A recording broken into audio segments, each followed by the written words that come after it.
Sa videong ito, malalaman natin kung gaano nga ba kalaki ang totoong kinikita ng nag-iisang Ivana Alawi sa YouTube, ang kanyang mga mamahaling sasakyan, mansyon, kabuuang net worth, at ang mga naging kontrobersyal na lalaki sa kanyang buhay. Pero bago natin simulan ang ating pagtalakay, huwag mo munang kalimutang mag-like at mag-subscribe sa aking channel. Malaking tulong ito para sa aming mga content creator. Kung pag-uusapan ang mundo ng vlogging sa Pilipinas, imposibleng hindi pumasok sa isip mo ang pangalang Ivana Alawi. Si Mariam Al-Alawi sa totoong buhay ay naging isang pambansang phenomenon simula nang pasukin niya ang YouTube noong taong 2019. Sa loob ng napakaikling panahon, milyon-milyong mga mata ang tumutok sa kanyang mga video. Ngunit ang tanong ng nakararami, gaano nga ba kalaki ang kinikita ni Ivana sa platform na ito? Para maunawaan natin ang kanyang YouTube earnings, kailangan nating tingnan ang kanyang views at subscribers. Ang bawat video na ina-upload niya, naglalaro man ito sa simpleng prank, family bonding, o daily vlogs, ay mabilis na umaani ng milyon-milyong views sa loob lamang ng ilang araw. Sa industriya ng YouTube, ang kita ay binabase sa tinatawag na CPM o cost per mile at RPM o revenue per mile, kung saan binabayaran ng creator bawat 1,000 views base sa mga patalastas o ads na lumalabas sa video.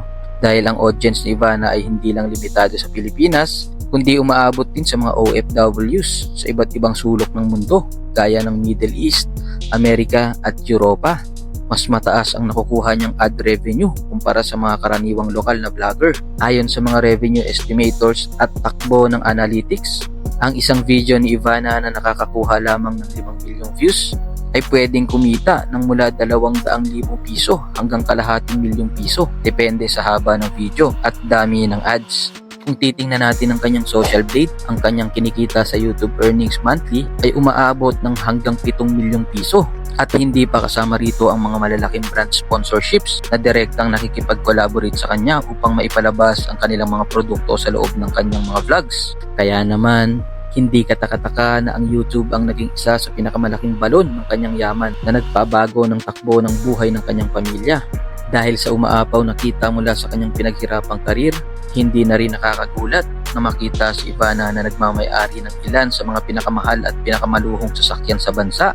Si Ivana ay kilalang mahilig sa mga sasakyang komportable, ngunit may pambihirang forma at lakas. Isa sa mga pinakatanyag na sasakyan sa kanyang koleksyon ay ang isang ultra-luxury SUV, ang Rolls-Royce. Ang sasakyang ito ay simbolo ng purong karangyaan at karaniwang makikita lamang sa mga bilyonaryo o Hollywood celebrities. Ang halaga ng sasakyang ito ay hindi biro dahil maaari itong pumalo ng mula 25 hanggang 30 milyong piso o higit pa, lalo na kung ito ay may mga custom-made na detalye sa loob. Bukod sa Rolls-Royce, nakita rin sa kanyang mga vlogs ang iba pang high-end na sasakyan gaya ng Ford Mustang, isang kilalang American muscle car na nagpapakita ng kanyang palaban at sporty na personalidad na nagkakahalaga naman ng humigit kumulang 4 na milyong piso. Para naman sa mga pamilyang biyahe at out-of-town vlogs kasama sina Mama Alawi, Mona at Hush, gumagamit din si Ivana ng mga naglalakihang customized vans gaya ng Toyota Alphard at Cadillac Escalade. Ang mga sasakyang ito ay binubuo ng mga customized captain seats, malalaking screen para sa entertainment at space na tila ka na ring nasa loob ng isang pribadong kwarto sa hotel. Ang bawat isa sa mga van na ito ay nagkakahalaga ng hindi bababa sa 5 hanggang 7 milyong piso. Ang koleksyong ito ng mga sasakyan ay malinaw na patunay na ang bawat patak ng pawis ni Ivana sa pagpapasaya ng kanyang mga tagahanga ay nagbunga ng milyong-milyong piso. Hindi lang sa kalsada makikita ang karangyaan ni Ivana, dahil mas lalo kang mamamangha kapag nasilayan mo ang kanyang mga tirahan at ari-arian. Bago pa man siya naging sikat na vlogger, ang pamilya ni Ivana ay mayroon ng magandang estado sa buhay dahil sa kanyang yumaong ama na isang foreign businessman. Ngunit ang pag-unlad ng kanyang mga ari-arian ay mas lalong lumipad nang maging reyna siya ng social media. Si Ivana at ang kanyang pamilya ay kasalukuyang naninirahan sa isang napakalaki at modernong mansyon. Ang bahay na ito ay may isang malawak na swimming pool, modernong kusina kung saan madalas silang magluto para sa kanilang pamilya, malalaking kwarto na may kanya-kanyang walk-in closet, at isang napakahigpit na security system. Ang interior ng mansyon ay napapaligiran ng mga mamahaling muebles, chandelier na gawa sa kristal, at mga imported na dekorasyon na personal na pinili ng kanyang pamilya.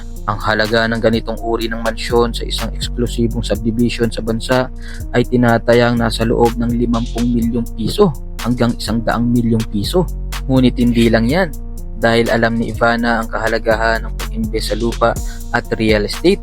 Sa kanyang mga nakaraang video, naibahagi rin niya ang pagpili ng mga malalawak na lupain at ang pagpapatayo ng iba't ibang property para sa kanyang ina at mga kapatid. Para kay Ivana, ang pagkakaroon ng sariling mansyon at mga lupain ay hindi lamang para sa karangyaan, kundi isang seguridad para sa kinabukasan ng kanyang pamilya upang hindi na muling makaranas ng hirap o pangamba sa buhay. Ngayong nalaman na natin ang kanyang kita sa YouTube, ang kanyang mga sasakyan at ang kanyang mga mansyon, magkano nga ba ang kabuuang net worth ni Ivana Alawi? Kung pagsasamahin natin ang lahat ng kanyang assets at ibabawas ang liabilities, ang numerong ilalabas ay tunay na kahanga-hanga. Ang net worth ni Ivana ay hindi lamang nanggagaling sa YouTube AdSense. Siya rin ay isa sa mga pinaka-in-demand na celebrity endorser sa Pilipinas ngayon, mula sa mga sikat na food brands, telecommunications, beauty products, hanggang sa mga clothing lines. Makikita mo ang mukha ni Ivana sa mga billboards sa kahabaan ng EDSA at sa mga patalastas telebisyon. Ang isang endorsement deal ng isang sikat na artistang katulad niya ay pinaniniwalaang nagkakahalaga ng milyong piso bawat kontrata. Bukod dito, matagumpay ring pinasok ni Ivana ang mundo ng pagnenegosyo sa pamamagitan ng kanyang sariling skincare brand, ang Ivana Skin. Ang kanyang negosyo ay mabilis na tinangkilik ng publiko dahil na rin sa kanyang personal na kredibilidad at epektibong marketing sa social media. Ang pagiging isang businesswoman ay nagdagdag ng panibago at tuloy-tuloy na agos ng yaman ng kanyang bulsa sa pagsasama-sama ng kanyang mga kita mula sa YouTube, acting career, sa telebisyon at pelikula, mga dambuhalang endorsement at sariling negosyo. Ang tinatayang net worth ni Ivana sa kasalukuyan ay hindi bababa sa 300 million pesos. Isang napakalaking halaga na binuo sa loob lamang ng ilang taon na dedikasyon at diskarte. Sa kabila ng kanyang yaman at tagumpay, ang buhay pag-ibig ni Ivana Alawi ay nananatiling isa sa mga pinag-uusapan at pinaka-controversial na paksa sa showbiz. Dahil sa kanyang taglay na ganda at alindog, hindi katakataka na maraming kalalakihan ang naghahangad na makuha ang kanyang puso, mula sa mga kapwa-artista hanggang sa mga mayayaman at makapangyarihang personalidad. Isa sa mga pangalang madalas may ugnay sa kanya sa simula ng kanyang karir ay ang aktor na si Dan Laurel. Nagkasama ang dalawa sa ilang proyekto at naging malapit sa isa't isa. Ngunit ayon sa mga ulat, ang kanilang relasyon ay hindi nagtuloy sa isang pangmatagalang seryosong commitment at nanatili silang magkaibigan. Kasunod nito, naging matunog din ang chismis sa pagitan nila ng sikat na aktor na si DJ Lunyo dahil sa kanilang mga naging viral na TikTok at YouTube collaborations na nagpakilig sa milyon-milyong fans. Bagamat nagkaroon ng matinding chemistry, nilinaw din kalaunan na ito ay bahagi lamang ng kanilang pagiging magkatrabaho at magkaibigan at walang malalim na romantikong relasyon na namuo sa likod ng kamera. Hindi rin nakaligtas si Ivana sa mga balita na nag-uugnay sa kanya sa mga kilalang politiko at mayayamang negosyante. Kamakailan lamang naging sentro ng mga usap-usapan sa social media ang pagkakasangkot ng kanyang pangalan sa isang kilalang politiko matapos silang makitang magkasama sa ilang pagkakataon.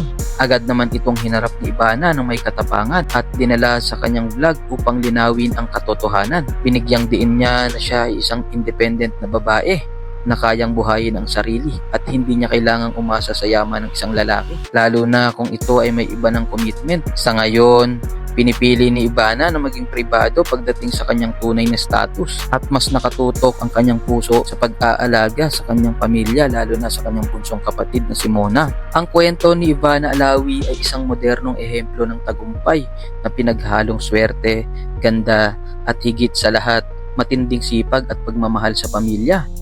Mula sa pagiging isang simpleng nangangarap sa industriya, nagawa niyang itayo ang isang imperyo na nagbigay sa kanya ng mga mamahaling sasakyan, naglalakihang mansyon at isang network na maituturing na pangarap ng marami.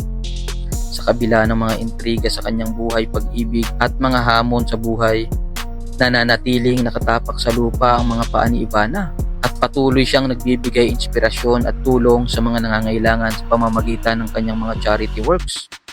At diyan nagtatapos ang ating detalyadong pagtalakay sa kanyang buhay. Ano ang pinakagusto mong katangian kay Ivana? I-comment mo ang iyong saloobin sa ibaba. Muli, huwag kalimutang i-like ang video at mag-subscribe para sa marami pang ganitong uri ng content. Maraming salamat sa inyong panonood at magkita-kita muli tayo sa susunod na video.